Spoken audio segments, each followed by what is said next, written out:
Welcome to Kavin vlogs. இன்றைக்கி வந்து எங்கே போகிறோம்னு பார்த்தீங்கன்னா காஷ்மீர் தர்கா போகலாம் அப்படின்னு சொல்லிட்டு ஒரு பிளான் இருக்குது. இங்கேருந்து கிருஷ்ணகிரிலேருந்து நெல்லூர் போகணும். நெல்லூர் போயிட்டு தான் வந்து நம்ம அந்த தர்கா போகணும். தனியாக போனதில்லை, இப்போ தான் ஃபஸ்ட் டைம் தனியாக போய் தங்க போகிறேன். எப்படி இருக்குது அப்படிங்கிறத தங்கலாமா வேணாமாங்கிற ஒரு டவுட்டு தான் இருக்குது. ஏன்னா எனக்கு வந்து நைட்டே பஸ் இருந்துச்சு. நைட்டு நம்ம 3 மணிக்கு அங்கே போகிற மாதிரி இருந்துச்சு. நம்ம தெரியாத ஊரில் 3 மணிக்கு போய் இறங்குறது ரொம்ப டேஞ்சரு அப்படின்னு தான் நான் காலையில் கிளம்புறேன். சரி, ரொம்ப பேசிக்கிட்டீங்க. விலாகில் நீ போக பேசுவோம், வாங்க போகலாம். ஓகே, இப்போ வந்து கிருஷ்ணகிரிலேருந்து வேலூருக்கு வந்து பஸ் ஏறியிருக்கேன். இங்கேருந்து ஒரு 2 மணி நேரம் ட்ராவல், கரெக்டாக 1 மணிக்கு தான் போகும் பஸ்ஸு. இப்போ வந்து ஃபஸ்ட்டு வந்து பார்த்திங்கன்னா குப்பம் போய் போகலாம் அப்படின்னு சொல்லிட்டு ஒருத்தர் கூப்பிட்டாரு. ஆக்சுவலாக அந்த கண்டக்டர் வந்து ஒரு பஸ்ஸுக்கு டிக்கெட்டுக்கு ஆள் கிடைக்கல, அதுக்கு என்ன தூக்கிட்டு போய் குப்பத்தில் போட்டு அங்கேருந்து திருப்பதி கூப்பிட்டு போகலான்னு பார்த்தாரு. ஆனால் எனக்கு வந்து அது குப்பை வந்து ரொம்ப சுற்று.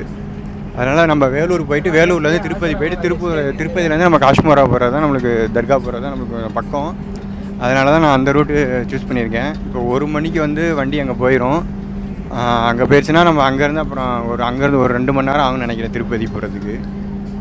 சரி, இதுதான் நம்மளுக்கு கரெக்ட் ரூட்டு.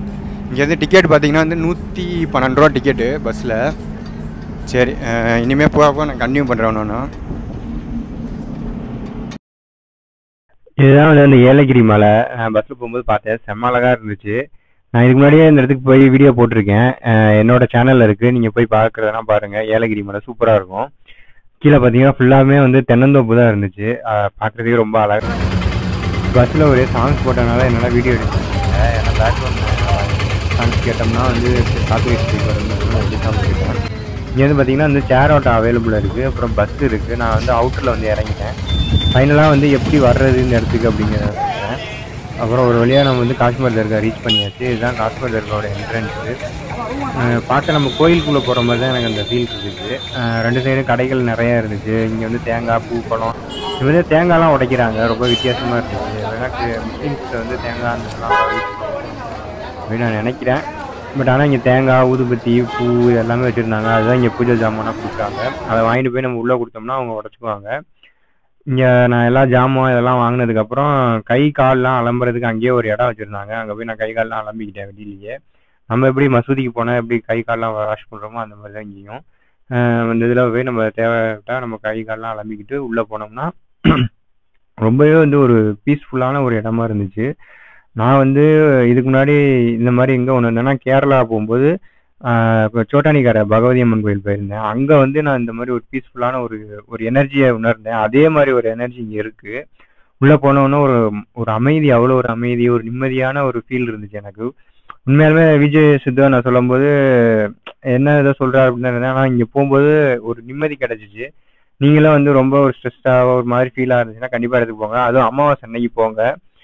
மாதம் அமாவாசை அன்னைக்கு நைட்டு 1 மணி வரைக்கும் திறந்து வச்சுருப்பாங்க. நம்ம போய் நம்ம உள்ளே வந்து ரொம்ப நேரம் உட்காந்து இந்த இடத்த நம்ம அந்த எனர்ஜியை வந்து அப்சர்வ் பண்ணுறதுக்கு ஒரு நல்ல ஒரு வாய்ப்பு.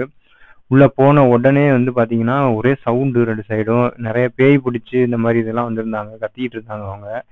ஆனால் உண்மையாலுமே உள்ளே வந்தோடனே அந்த மாதிரி அந்த பேய் பிடிச்சவங்களாம் என்ன பண்ணுறாங்கன்னா ஒரு மாதிரி ரியாக்ட் பண்ணுறாங்க. நான் அது பார்க்கவே எனக்கு ஒரு புது எக்ஸ்பீரியன்ஸாக இருந்துச்சு. சரி, அதெல்லாம் பார்த்துட்டு நான் ஃபுல்லாக வந்து அதை சுற்றிட்டு வந்தேன். சுற்றிட்டு நல்லா உட்காந்து நானும் ப்ரே பண்ணிட்டேன். ப்ரே பண்ணதுக்கப்புறம் அந்த என்ட்ரன்ஸில் போனால் அவங்க வந்து என்னன்னா அவங்களாம் 100 ரூபா வைங்க, 100 ரூபா வைங்கன்னு கேட்குறாங்க. அதுதான் கொஞ்சம் இதாக இருந்துச்சு. ஏன்னா காணிக்கைங்கிறது நம்மளாம் எவ்வளோ வேணாலும் கொடுக்கலாம், அந்த மாதிரி தான் இருக்கும். நம்ம 100 ரூபா கொடு, 200 ரூபா கொடு அப்படின்னு கேட்குறாங்க. அது ஒரு இதாக இருந்துச்சு. அப்புறம் ஒரு 20 ரூபா வந்து அந்த இதை வந்து தலையில் இது பண்ணுறதுக்கு 20 ரூபா கேட்டுக்கிட்டு இருந்தாங்க.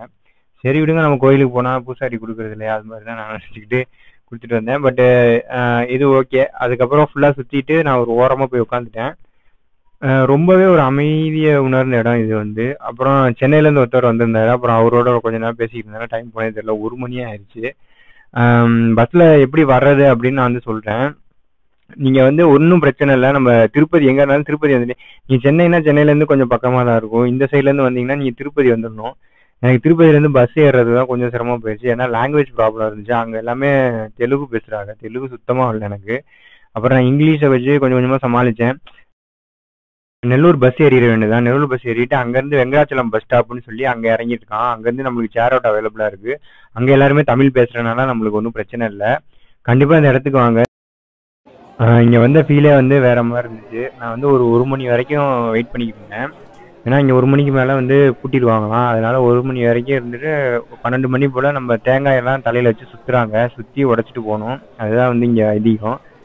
அதுக்கப்புறம் என்ன வேண்டுதல் இருக்கோ வேண்டிட்டு நம்ம கிளம்ப வேண்டியதான். இங்கே நம்மளுக்கு ரிட்டர்னும் பஸ்ஸஸ்லாம் அவைலபிளாக இருக்குது. நீங்கள் இங்கேருந்தே ஷேர் ஆட்டோ இருக்குது. நீங்கள் நெல்லூர் போய் நெல்லூர்லேருந்து எந்த ஊர் போகணுமோ அங்கே போய்க்கலாம். ஏதாச்சும் ஒரு அமாவாசை கண்டிப்பாக அந்த இடத்துக்கு வாங்க.